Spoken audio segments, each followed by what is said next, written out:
오늘부터 22대 국회 첫 국정감사가 시작됩니다.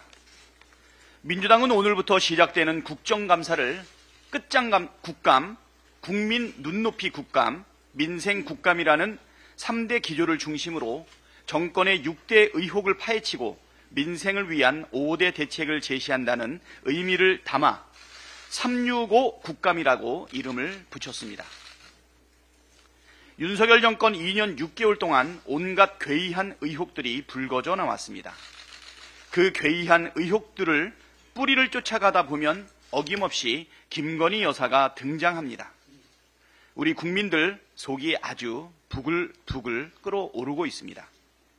민주당은 이번 감사를 통해 김건희 국정농단 의혹을 비롯해 경제 민생 대란, 정부의 무능과 실정, 권력기관의 폭주, 인사 폭망, 국권과 국격 추락 문제를 집중 추궁하겠습니다. 의혹이 있는 사안에 대해 전체 상임위에서 모든 의원들이 끝까지 추궁하고 국민적 의혹을 해소하겠다는 말씀 드립니다.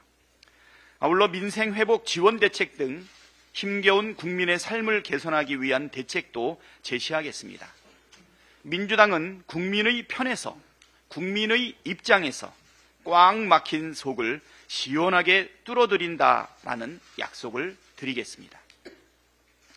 국민의 명령을 외면하는 정치는 설 자리가 없습니다. 지난 금요일 김건희 특검법과 최혜병 특검법이 국민의힘의 반대로 부결되고 폐기되었습니다. 특검으로 진실을 밝히라는 국민의 명령을 거부하고 대통령 부부의 범죄 의혹 방탄에만 몰두하고 있으니 국민의힘이 아니라 아예 국민의 짐으로 당명을 바꾸십시오. 국민의 인내심도 이제 거의 바닥이 났습니다. 민심을 거역하고 수사를 방해하는 용산 거수기 노릇을 멈추지 않는다면 결국 국민이 국민의 힘을 버릴 것이고 이는 보수의 괴멸로 이어질 것입니다. 보수가 괴멸한다면 윤석열, 김건희 대통령 부부의 책임이 가장 크겠지만 한동훈 대표의 책임도 이에 못지않게 크다고 할 수 있습니다.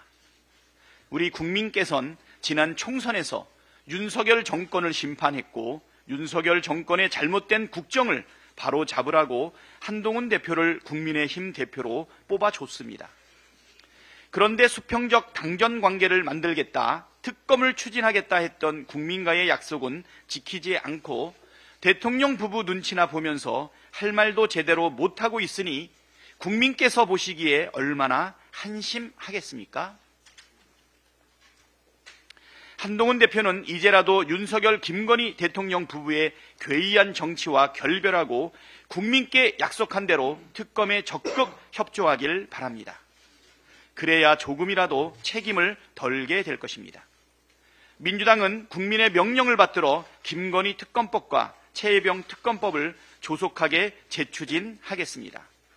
이와 함께 상설특검과 국정조사도 동시에 추진해 진실을 밝히고 정의를 바로 세우겠습니다.